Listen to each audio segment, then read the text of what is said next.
Bibliophiles of the internet, I'm Adri, and today I'm here to bring you my October wrap-up. So in terms of cool stuff, October was my birthday month, which is pretty neat if you ask me. Also, if you missed my Cemetery Boys discussion with Erica from The Broken Spine, that is now available to watch on her channel, and I think it turned out fantastic. I will link that down below along with the Dragon Blood ring launch that I did with Amparo and Johnny, which was chaotic and wonderful and contains one of the most compelling PowerPoint presentations of our lifetimes that you absolutely should not miss. For October, I still read a few more Latina books for Latina Heritage Month, but I also read some review books, some queer stuff, so let's just get into it. Starting off strong, the first book I finished in October was Dark Rise by C.S. Packet, read by Christian Colson. This is the first book in C.S. Packett's new YA historical fantasy series. It's set in 1821 London, and it's kind of like a new take on a classic Arthurian-type legend with dark and ancient magic. Basically, it's about how there was an ancient world of magic long before the world as we know it now, but that world was lost to time after a devastating clash between the light and the darkness.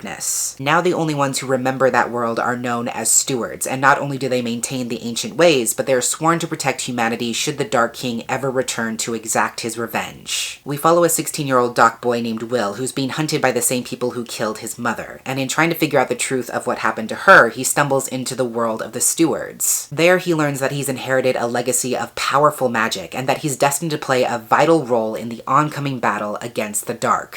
Content warnings for death of a parent and grief, blood, graphic injury and violence, murder and mass murder, and some loss of autonomy by way of magic. I'm gonna try to keep this brief because I know some folks are not fans of this author because of their past adult series, for which there are many valid criticisms, and I think that's completely okay. I want to make sure I make space for that. That said, this is a new and completely different series that I've been very highly anticipating, and for me personally, it did not disappoint. First of all, such a great audio experience. Let me tell you, I was fully engaged, fully immersed, fully invested from start to finish. I really have to give C.S. Packet props for taking such a classic fantasy setup of good versus evil and bringing so much complexity into it in a way that makes it feel exciting and fresh, even though it's a concept that's been explored over and over again countless times. They really play with the idea of morality as inheritance or as a legacy, kind of that classic nature versus nurture question, and they really build the characters on both sides in a way that calls that divide into question. It's one of those stories that makes you wonder if the line between good and evil is as clear-cut as we think. The story also has one of my favorite fantasy tropes where the main character is recognizing parts of a world that they can't quite remember, and they can't figure out what it means or why that is. As Will becomes more deeply enveloped in this hidden magical world, he's beginning to recognize different parts of himself, and other characters who are with him are also slowly beginning to find their own place. There's something really powerful, and I want to say almost inherently queer, about discovering a secret world that makes a strange kind of sense to you in a way that nothing else before has. And for me, that's a really compelling concept. And I can't say too much, but there are things that happen in this book that are like finale level dramatic, when this is just the first book. And that makes me excited in a terrified way because now I have no possible way of gauging what we can expect. When you're reading C.S. Packet, you're playing a very long game, especially in terms of characterization and endgame relationships and romances, which have not really yet surfaced in this series. I will say that the author is very finely threading the needle between two of the main characters in this installment, and I'll be the first person to say that if they so much as sidestep by an inch in either direction, the dynamic between them could very easily be defined as problematic or toxic. So far, it seems like it's a very delicate balance, but I am watching that very closely, but I also feel fairly confident about this author's ability to do really intense character work. Is this a blanket recommendation? Absolutely not, but I personally really enjoyed it, and I cannot wait to see what happens next in this series. I gave this a very strong 4 stars. After that, I read my arc of Spin Me Right Round by David Valdez. This was sent to me by Bloomsbury. It was supposed to come out in November, but it was just pushed back to December, I think. David Valdez is a queer Cuban-American writer, and this is his debut novel that's pitched as Back to the Future, but queer and without the parental awkwardness. It's about Luis Gonzalez, who is a senior in high school, and he wants nothing more than to go to prom with his boyfriend and be voted prom king. But his ultra-traditional conservative school still has rules against taking a date of the same sex. Just as Luis starts campaigning to change this rule for good, a knock on the head sends him back to 1985, where he will have to pose as a student along with with a younger version of his own parents. As he's trying to figure out how to get back to his own time, he runs into Chaz Wilson, a black closeted gay kid, and becomes determined to connect with him and affirm his queerness in a way that hopefully will not put them in danger or change his own timeline too much. Content warnings for homophobia and homophobic slurs, bullying, racism, and colorism, brief mentions of possible suicide and assault, and non-graphic references to an inappropriate teacher-student relationship. This book was firmly okay, in my opinion. It's fast-paced, it's voicey, it has a fun time-traveling twist, and it does shed light on how the social issues we continue to face today are inextricably carried over from the past. Luis is a very selfish and self-centered character who isn't really well sensitized to recognizing the needs of other people, which can make his perspective hard to read from at times, but that also means that he has a lot of room to grow over the course of the book. Something else I thought about as I read this story was queer temporality, and how queer youth especially are often expected to fight for possibilities and futures that they themselves might not ever get to experience. And while fighting for future generations is important and necessary work, it begs the question of when do current generations get to experience equality, joy, and safety for themselves? And there's an interesting parallel there with Chaz Wilson in the past, whose existence is kind of seen as a cautionary tale in Luis's timeline, and how what he went through still wasn't seen as enough to incite change. With that said, I did have some problems with this story, namely Luis's voice felt a bit forced to me, like it's trying just a little bit too hard to be relatable, and there's also a huge amount of unchecked AAVE that's just trying to pass itself off as trademark gay sass. Another thing I noticed was that while Luis seems fairly self-aware that he carries some privilege as a light-skinned cis gay man, he never really thinks about how his actions in the past could have dangerous implications, especially when it comes to the black folks around him. Like he's trying to show Chaz that he's also gay and that there's nothing wrong with being queer, but he doesn't ever stop to think about how Chaz's blackness is inherently tied to his queerness, and how that makes Chaz's situation a bit more dangerous. The references to a student-teacher relationship also bothered me, not only because it's very obviously wrong, and I don't think the story is trying to frame it otherwise, but also because I feel like that plotline was only incorporated so that Luis could have something to leverage against the school if he needed it. And it ultimately ends up feeling like one of his classmates endured that simply for his benefit. And as you're reading the story, you're also wondering if Luis's actions in the past are going to impact the future. Maybe it's all a dream, maybe it's a circular timeline, you don't really know. And I won't spoil it, but I feel like the way the timeline resolves itself in terms of changes and consequences is kind of a cop-out. So overall, I understand the intentions of the story. I think it's ultimately trying to be optimistic and hopeful about the importance of community and fighting against injustice even when it's difficult to do so, but there were a lot of little things that kept me from loving the story, so I gave this 3 stars. After that, I listened to The Mirror Season by A.M. Macklemore, read by Jennifer Gil Araya. I actually won't be talking about this book in this wrap-up because I recently made a 5 Reasons to Read video where I review and discuss my favorite parts of this story. I will have that link down below, and you should definitely check it out. Then, on a whim, I listened to A Lot Like Adios by Alexis Daria, read by Seraphine Valentine. This is the sequel/companion to You Had Me at Hola. It's a queer adult MF romance between 2 Puerto Rican characters, Michelle and Gabe, who used to be childhood best friends, but then had a falling out and lost touch when Gabe suddenly moved across the country for college. Gabe left behind the Bronx to escape from his family's demanding expectations before cutting them off entirely, and now he owns and operates his own gym, which he's hoping to expand back into New York.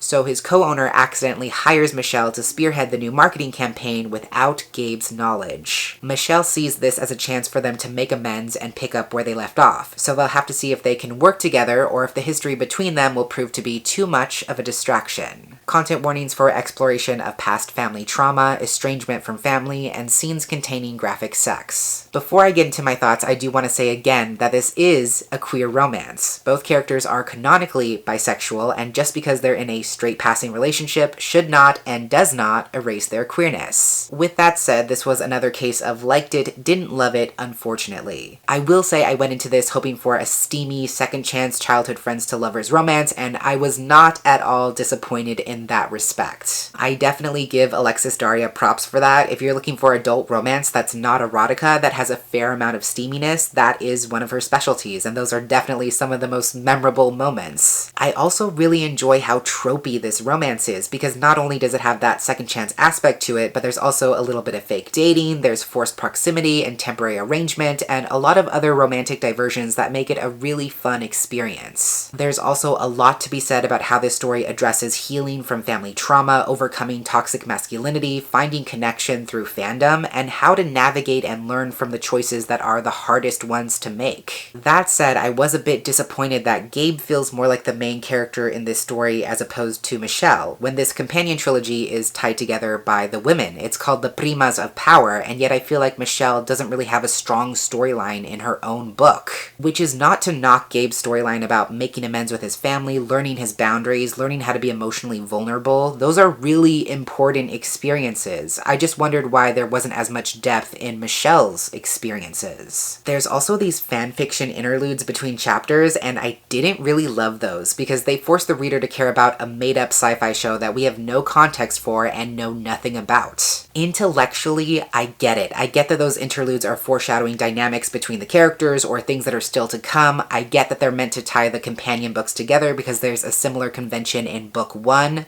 but I still didn't need it. So even though it may not sound like it, I did still enjoy this, and there's still so much about this story that I deeply respect and that I think is very much needed in romance, but there were also a lot of things that broke my immersion in the story, so overall I gave this a solid 3 stars. After that, I picked up my arc of Our Violent Ends by Chloe Gong. This is the sequel and conclusion to These Violent Delights. It comes out on November 16th, and it's a historical fantasy reimagining of Romeo and Juliet set in 1920 Shanghai, where the two main characters are the heirs of rival gangs. I don't think I can add too much more besides to say that the monster terrorizing Shanghai may have evolved since book 1, and now Romeo and Juliet are tasked with working together to find out how to eliminate it and also avoid being destroyed by an oncoming political revolution. Content warnings for depictions of blood, graphic injury, physical assault, murder, corporal punishment, and gun violence, some mild body horror, some explorations of grief, brief allusions to suicide, and references to contagious disease. Every single thing I felt for These Violent Delights, I feel tenfold for this conclusion because it simply has no business being as good as it is, and it left me in an absolute emotional tailspin more than once. I said this when I first read These Violent Delights, but I love this reimagining because it honors the source material without being a copy-paste recreation of the story in any sense. When you read this duology, you are guaranteed to get the major beats of Romeo and Juliet, but they will never unfold in a way that you expect. This is not a version of the story that you could possibly anticipate just from comparing it to the original, and I think that's an incredible feat. After reading this sequel, I also have a newfound appreciation for the historical elements and the setting, especially because it's very clear that those choices were not arbitrary and were not made simply for the sake of aesthetic. The story is set in 1920 Shanghai, and not only is that setting incredibly specific in a cultural sense, but it's really important in terms of political conflict and exploring how foreign powers were converging in Shanghai during that time. Greed and hunger for power gets tied up in politics and Western ideals, and the confluence of all those issues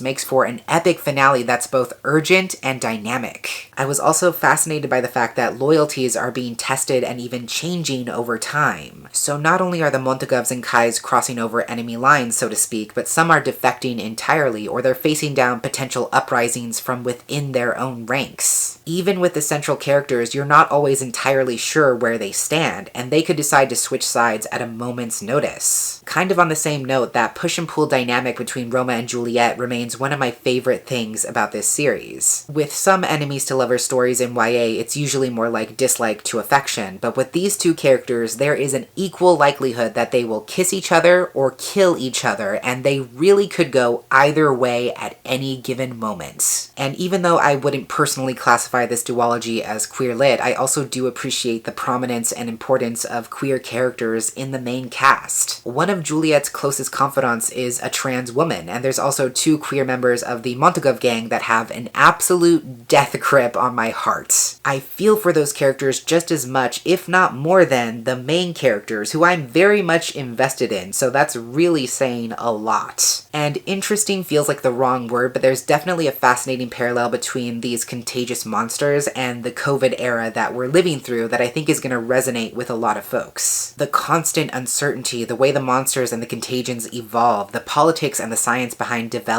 and distributing vaccinations, it all feels very familiar, and I think there's an added layer of tension in the story because of our current landscape. So it's interesting to think about how that's going to reflect back on this book 10 years from now, 20 years from now, and even though it's historical fantasy, it's something that makes the story feel more immediate.